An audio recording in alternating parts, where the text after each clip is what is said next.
Do not be fooled by this early December sunshine. Winter is coming. With the colder weather comes new challenges for street vendors lining 116th Street in East Harlem, selling anything from CDs to strawberries. It's hard work. So I got this one every day. It's hard work. As the temperature drops, so will the number of vendors setting up shop along the commercial corridor. Some immigrant vendors, like Mor Diop of Senegal, will head back to their home countries until the spring. But others, like Marco Benya, whose food truck has survived nearly 10 winters, say they'll make ways to get around the cold weather. We close everything, like this door, the other door, and the windows. We just leave this one open so we can get the cold in and the air comes out, so we can have some warmth.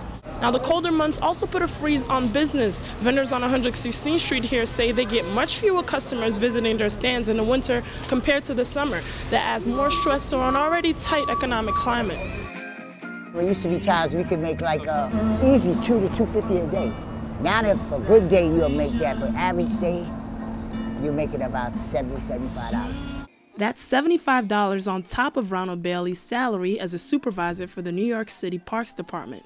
He adds his sales earnings to his regular income to make ends meet.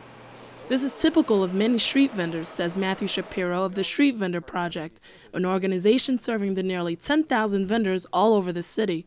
Usually vendors are the sole source of income in their family. They usually come from large families, have many children, so they have to provide an income for their family. So if this is what they have to do, they have to work during the winter, then they have to work.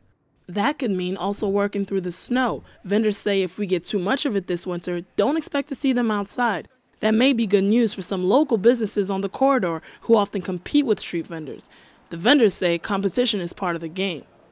They have theirs, we have ours. The competition is nothing for us because, like we say in Spanish, el sol sale para todos. The sun comes from everybody, not for only one. With the coldest season just ahead, that sun may be harder and harder to find. In East Harlem, I'm Kazadi.